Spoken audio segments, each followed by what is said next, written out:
public comment? Yes, say your name and address, please. Ed Pollock, 25 Walnut Street, Seymour, Connecticut. Well, I personally like to thank Mr. Roy publicly for coming down to look at our property and the situation we have, and also Dennis and his crew with the meeting we had. I don't know how many of you are familiar with the old Steel Brook problem. And what it is we get flooded out. We have two situations now. One is a pine tree that is uprooting because of the water flowing over the street for 30 years and coming in the yard. Also, we're losing our yard. This was the project that was put up by the Corps of Engineers. That has ended in my backyard. The pipe from that should be continuing across through our yard up to Silver Mine, which hasn't been done for 30 years. Now, we have to clear this up in order for that water to run downtown. Otherwise, it gets blocked up and we're all flooded. And we'll keep losing and losing the yard. I'm here to request the board to look at the situation and to try to correct the two situations I have now. I have here, I would like to give you a letter that I wrote to the town, also photos, minutes from 10 years from all the selectmen. We had Frank Conroy at the meeting down at the Public Works, who stated what the problem was. And yes, there was $80,000 left from this project that the town gave back to the Corps of Engineers. Now, we finally found out the reason after 10 years of research is that the $75,000 or $80,000 that was left was engineering. So that money could not be used to finish the piping. And that's why the money got, but they were told to look into that, to have that money transferred, so evidently no one has. I'm pushing 80. Saturday, we were 1 inch from going over the road. And that was 2 o'clock in the morning. And I would appreciate if you could get action, go through the book and give me an answer what this can do to help us out. We're not getting any younger. And this should have been completed 35 years ago. And we do this, the town doesn't. And there's no reason why the town should be cleaning that, because that's the main one that goes downtown. So I appreciate any information you get back to me or help us out, and we greatly appreciate it. And any more information you have, you got 10 years of minutes. All the minutes are telling you over there how much money was allocated for Steel Brook program, when the committee was met, and the last one in there will tell you that when the reins were turned over, they were told that, see that the job is done. The job was never done. I told my wife that, don't worry about the problem, we'll take care of you. 30 years later, we still have the same problem. So I appreciate it, we can get some action. Yeah. Valerie Powell, 25 Walnut. Philip remembers, because he lives right around the corner from us.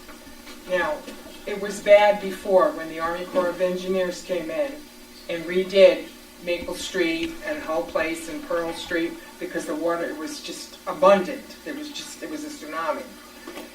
During this last 30 years, it's gotten even worse because the town decided to move the transfer station, dump, whatever, from this side of the road when you're going up to the other side of the road. Larry Leggio's Auto Parts was in there, they took watershed away. The town okayed an industrial park, which is great. It's great for taxes and great for the town, and I think it's wonderful. But all the engineers came in and they did this in holding ponds. They piped everything into Steel Brook. So a problem I had before now has been compounded. It's like a volcano. Every time it rains, I'm out there at my age. I'm working on great-grandchild number, I'm pulling the grandkids, number 13. I have to go out there and check that brook. Because it's not right. You guys kept telling me, not you guys, but the town, we're going to address your problem separately. Because the water hits my house first, and then went to Maple Street and down. And they said, well, everybody on Maple Street and Pearl Street was screaming and jumping up and down because their yards were flooded, their cellars were flooded. Hey, hit my house first. I had to personally put in the ground pool twice because it was room 20 by 40. That's a big expense. Fippy remembers. It was full of mud with a 16-foot diving well. Hello? Took us 2 years to clean that out. And then they came in and redid the whole pool. That was April of 80. In May of 82, we got hit again. And that's when it cost me $10,000 to put a retaining wall up, so the water would not go into the pool again. I have lost trees, shrubs, rose bushes, barbecues. My cellar has been flooded because the water hits the house and goes around. In April of 80, it was 3 days of 2 dump trucks working 3 full days just to bring the fill into my yard, my expense, because it's an act of God. My insurance company didn't want to know anything. If Philip remembers. You know there's 3 roads under Walnut Street? I didn't know until I saw the giant crevasse. There's dirt, there's a road, there's more dirt in the road, and then there's the road that's there now. We had to fill all that in. It's expensive to buy fill and have dump trucks working. Again, in May of 82. Then everybody started screaming, and the town said, we're going to do this. So they got the Army Corps of Engineers. I went to every meeting I could. I had gotten myself a new job. I was working at Sikorsky Aircraft. I was working 60, 80 hours a week. I just couldn't. Every meeting went, address your problems separately, because the water hits you first, and then everybody else gets. So everybody that was yelling and screaming got their problem fixed. I never did. I'm paying taxes on a backyard that I can't use. And now what we're getting upset about is that water blows out of those pipes and the water eddies. And Mr. Simpson, who's my neighbor back there, knows that there was just a brook there. It was never the huge pond that was there, that's there now. There was always a brook. And the water comes out of there, and what does it do? It does this. And it goes fast. And as it's doing this, it's eating and eating and eating. It's like within 10 feet of my in-the-ground pool again. It has to stop.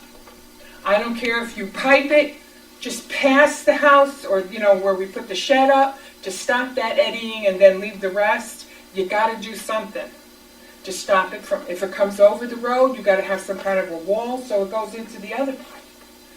One of the reasons we were having the problem is there's 2 pipes that go under that road. One is this big and one is this big.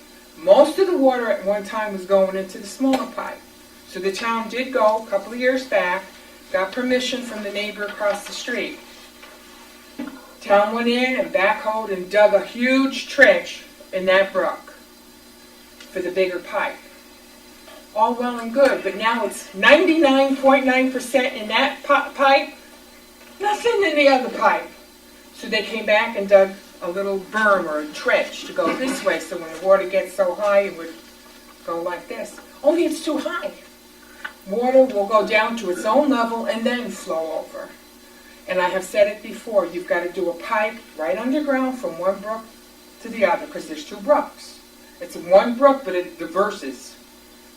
And just cover that up, and so when it gets so high, it'll go into the smaller, and just take some of the water. I mean, you have no idea what it's like to see a 200-foot wall of water coming at you. My kids and I know. It's not fun. You hear a loud boom, I scream, I run. My kids, we got in the house, and that wall of water came from Spinelli's house, from Mrs. Miller's and Spinelli's. It came down roaring, foaming, down that road, hit my house, and went around. I was in there crying. I thought we were going to lose the house because we were inside. Where were we going to go? It was too late to go anywhere.